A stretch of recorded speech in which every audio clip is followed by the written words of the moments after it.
दोस्तों, आज का हमारा टॉपिक है खाटू श्याम जी ने शीश दान क्यों किया था। दोस्तों, खाटू श्याम जी के शीश दान की कथा महाभारत काल से जुड़ी है और एक बहुत ही प्रेरणा और भक्ति से जुड़ी हुई कथा है। खाटू श्याम जी का मूल नाम बर्बरिक था और इन्हें महान पांडव भीम के पोते और घटोत्कच के पुत्र के रूप में जाना जाता है। शीश दान की इस कहानी के केंद्र में बर्बरिक का अद्भुत पराक्रम, उनकी भक्ति और भगवान श्री कृष्ण के प्रति उनकी निस्वार्थ भक्ति का भाव है। दोस्तों, बर्बरिक एक महान योद्धा होने के साथ साथ अत्यंत बलशाली भी थे। उन्होंने युद्ध में 3 बाणों के प्रयोग से संपूर्ण सेना का विनाश करने का कौशल प्राप्त कर लिया था। उनके पास 3 तरह के विशेष बाण थे, जिनमें से एक बाण लक्ष्य की पहचान करता था, दूसरा बाण उस लक्ष्य को बांध देता था और तीसरा बाण सभी लक्ष्य का संहार करता था। बर्बरिक ने यह प्रतिज्ञा ली हुई थी कि वह युद्ध में हमेशा कमजोर पक्ष का साथ देगा, चाहे वह कोई भी हो। इस प्रतिज्ञा के कारण वह महाभारत के युद्ध में पांडवों के पक्ष में लड़ने का इच्छुक था, क्योंकि उसे लगा कि पांडवों का पक्ष काफी कमजोर था।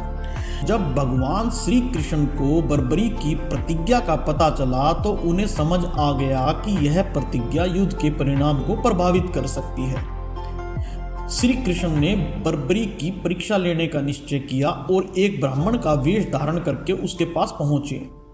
उन्होंने बर्बरिक से पूछा कि वह किसके पक्ष में युद्ध करेगा।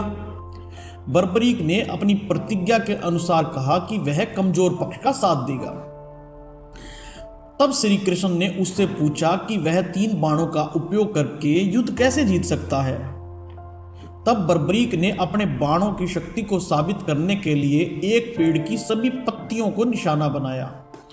तब श्री कृष्ण ने चुपके से एक पत्ता अपने पैर के नीचे छिपा लिया, लेकिन बर्बरिक का बाण उस पत्ते को भी ढूंढते हुए श्री कृष्ण के पास आ पहुंचा, जिससे श्री कृष्ण समझ गए कि बर्बरिक अद्वितीय शक्ति का धनी है और उसकी उपस्थिति युद्ध में किसी भी पक्ष को पूरी तरह बदल सकती है।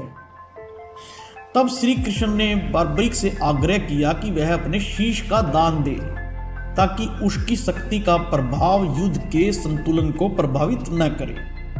बर्बरिक भगवान श्री कृष्ण की भक्ति में इतना लीन था कि उसने बिना संकोच के अपने शीश का दान देने की स्वीकृति दे दी और अपना शीश दान दे दिया।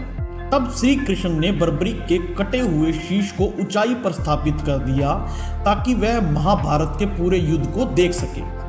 और उसके इस निस्वार्थ भाव को श्री कृष्ण ने देखा, भांपा और उनको वरदान दिया कि कलयुग में वह खाटू श्याम के रूप में पूजा जाएगा और जो भी भगत सच्चे मन से उसकी शरण में आएगा, उसकी सभी मनोकामना पूरी होंगी।